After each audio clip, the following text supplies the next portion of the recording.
Now, Branko Culina, Miran Bleiberg and Eddie Krenčević are here with me still as we look to the Asian Champions League now, when all the news, of course, was surrounding Sydney FC going to Japan and, well, going ever so close to getting through to the knockout stage. Branko, your team did ever so well to, I think, take most of the initiative. You won the possession stakes. You had your chances, but you also had chances in other matches. So in the end, that draw meant you missed out by, only a point. However, how did you feel about the way your team, applied itself in Saitama? Look, it was always going to be difficult in Saitama. Urawa Reds are a very, very good side. All you had to do is have a look at the bench to realise how quality a side they are. You know, they had people like Hasebe, a Japanese international. They had Okano, Nakawara, Nagai, another Japanese international on the bench. So they didn't even get a run. But look, I was very proud of our boys at Sydney Football Club. The game was never going to be one of too many chances, and that was probably the best opportunity there. And we'd probably David Zrilic's header. Yeah. Was the big one, yeah. Exactly. We'd be kicking ourselves not taking that opportunity. We had one or two others later on in the game, but Urawa Reds were very, very determined. There you go. That's what we were talking about. Well, a tale of near misses. Miran, I want to get your thoughts on Sydney's campaign. What did you think? Because, I mean, I can't remember many Australian teams going to an environment like this, over 50,000 people, and having such a good command on the game, but they couldn't score again, and it's nothing new for Sydney at the moment. Do I have a permission to be critical of Branko? Well, you can say whatever you like. Okay, so I'll go. I think Branko did a marvelous job, and it was very respectable performance all over. I think Branko, in the short time that he was there, he got the respect of the player, got respect of the media, respect of the Sydney supporters, and I think the public at all, which is very good. But I think that Branko lost not the game in Japan, the tournament lost in Indonesia and in the game home at China. And when you go to a tournament like this with 6 games, it's like you're going to the last 6 games on the A-League, and then you analyze what you need to do. To draw here, to win here, you're allowed to lose by 1 goal there, whatever.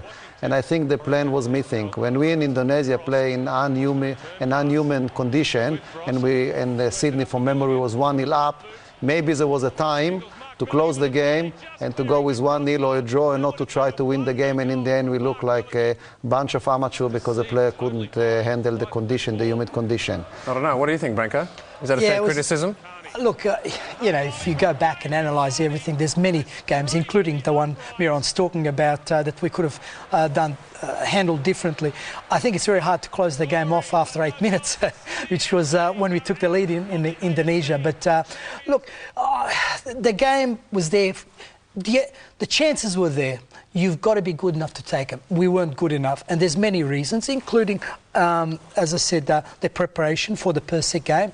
We were supposed to play that game at 3:30. We ended up playing at 10:30 in the morning. It wasn't ideal. It wasn't our choice. So I'm not sure how much you could have done about that. But there was a game against Shanghai probably in the 2 weeks ago, when we had many chances, didn't take them. The game against Urawa Reds, when we were 2-0 up, and made a couple of blunders that allowed the team to come back. But look, without trying to justify all of that, I think it's going to be difficult for Australian teams in the future as well, because we're out of season. Therefore, the players will not have that week in, week out competition that's required to keep your fitness and sharpness at that level. I think also the biggest problem for Australian clubs, we would have had no problems with the Indonesians, with the Chinese or the Japanese if they didn't have the foreign players. The 3 quality foreign players that these teams have make a difference for those clubs. And for Australian clubs, not only Sydney Football Club, but Adelaide, Melbourne next year, and others, to be seriously considered as threats and maybe have the chance of winning this competition, which I think they will, then we need to have more foreign players, quality players that can make the difference. I thought our team against Urawa Reds over the 2 legs, where we drew 2-2 and 0-0, played as well as we could. But we just didn't have that little bit of individual brilliance that may have turned things around. But overall, I was delighted with the team, and not only with the results, but the way we played football, which I believe is the way it should be played. Well, something to build on for you anyway as you move towards the A-League version 3. Well, after the match, World Game reporter Scott McIntyre caught up with several players and the coaches from both sides. The boys played well. We knew it wasn't going to be easy coming here and getting a result, as was proven. But as I said, I thought everyone worked very hard and played the full 90. And today, I guess, just wasn't our day, mate. 自分たちにもね、チャンスがあったし、ホームで、しっかり点を取ってね、勝ちたかったんですけど、それもやっぱり、シドニーの力もね、やっぱりあるということで、妥当な引き分けというのは妥当な結果なのかなというふうにも思いますけど。I guess some of the players weren't so happy about the performance.